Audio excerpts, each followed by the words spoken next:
Just 1 second, though, to revenue sources. We can? Yeah, we can. Well, just a real quick thing. We're becoming, and I'm thinking here, we're becoming a destination for festivals and things like that. It seems like the festivals aren't making Guthrie any money as a revenue source. It's like we're just issuing, the only thing we get out of it is maybe a permit fee, and that's it. But for rentals, I mean, we need to be looking for some of these contracts. We don't even get that. We don't, yeah, we're the ones paying for city services, for all the police and protection and everything. So we're actually spending money, a lot of it, for having these people here. How do we go about getting this or changing that so that we actually make some money, or at least nothing else will break even? Well, related to that, this became apparent to me, is that I went to, I think it was the wine festival where they're selling wine and stuff like that. They did the wine tasting, and I went to this one booth, and she was like, I was asking her, well, how much is tax? Because we bought a bottle of wine. She goes, oh no, it's tax-free day. There's no taxes. I'm like, really? So I asked Serena, was it tax-free day? I don't remember hearing about this. She goes, no. Well, so they were told that they didn't have to pay taxes there, which is part of the point of it, is they're supposed to, you know. And so I asked Serena, she goes, well, sometimes it's hard to police because you have to have somebody physically go out there and do this. So I think that we have to, I don't know if it's worth it. I think in that instance it was worth it because there was a lot of people selling a lot of items to check it. But I think that there are people who get away with not paying taxes because there's assumption that they're just supposed to do it if they're out there in a booth or whatnot.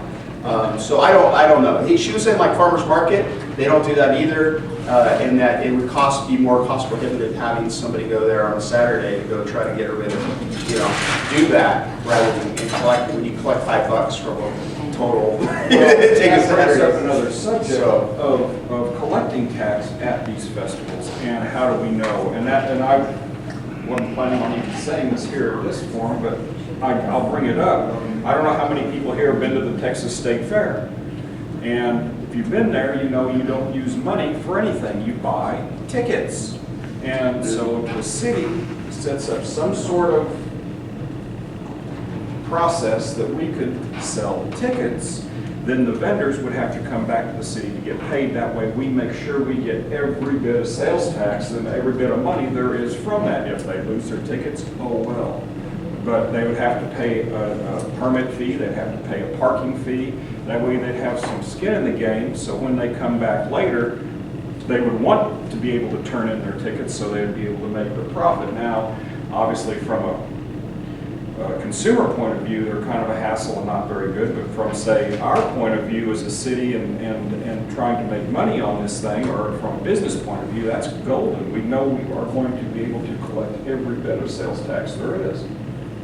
Because it's usually a cash sale out there. And there's even more incentive to promote this so we can get more revenue. I think that is, well, that's about revenue. That's what I'm saying. It's about revenue generating. That was things. Brian. I think that's Brian's point. Cody, you want to try to address any? How do we create a situation where the festivals are in fact a direct revenue generation, not necessarily just sales tax, but direct revenue generating operation? Well, I'll tell you kind of the first one that I want to make is I'm very thankful for the 89ers committee who actually hands out flyers to all of their vendors to say you are responsible for paying your sales tax.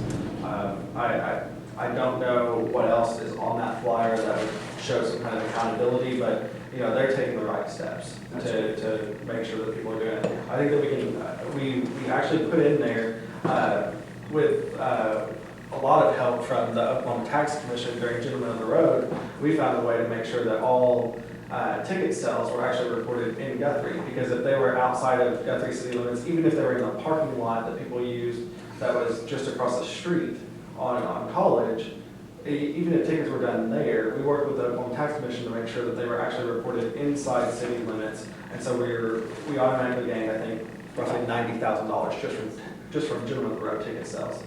Not every single, I mean, we're talking Toloa, Queen of the Prairie, those aren't Gentlemen of the Road type crowds. I mean, we sold 30,000 tickets within 8 hours for Mumford & Sons when they came in. Queen of the Prairie didn't have that kind of count. Toloa's capping theirs at 5,000. I'm really interested in the tickets. You know, what kind of opportunities could the city do, take advantage of in order to make sure that people were reporting accurately? I think that what we've seen is a lot of, if you remember back in October of 2014, the second city council was presented something by Serena that talked about a group that goes around and discovers businesses that weren't reporting sales tax. Well, that industry has even spun off into following festivals to making sure that each vendor, and so if that's something that we're interested in, that's always something to pursue as well. I think maybe the question was maybe a little bit more of rent-free space.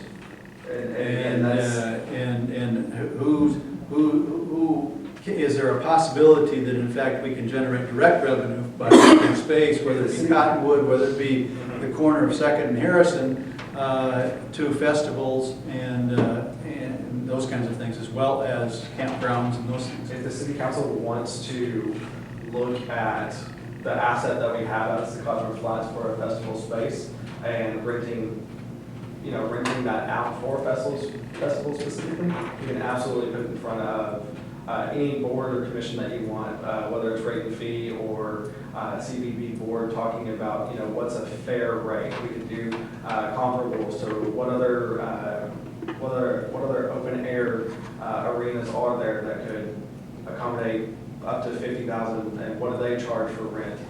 We found out after June on the road that Troy, Ohio actually rented out their football field for 25,000, and Mumford and Sons didn't bat an eye. I'm sure not. Well, see, and I think that's what, I think all the commissions and boards and whoever would be involved with that would take a look at that and bring back ideas to everybody think about, because we really need to make money on this thing. That is a definite revenue stream that we can tap. So I think we just need to, charge you guys with finding a way to make sure we capture all that money, we're not losing it, and, so, because we're really trying to do that more and more. How do we capture it, and how do we make sure that they're paying their fair share? But retaining a business-friendly. Yeah, exactly. Yeah, that takes a lot of discussions and thinking, and, Because the events that come in, they don't just spend money with the city, they spend money at grocery stores or wherever else. Actually, some of these things don't.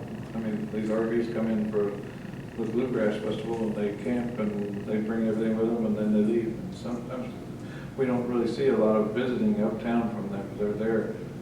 We don't make a lot of money off of that. I was just thinking about the Bluegrass Festival.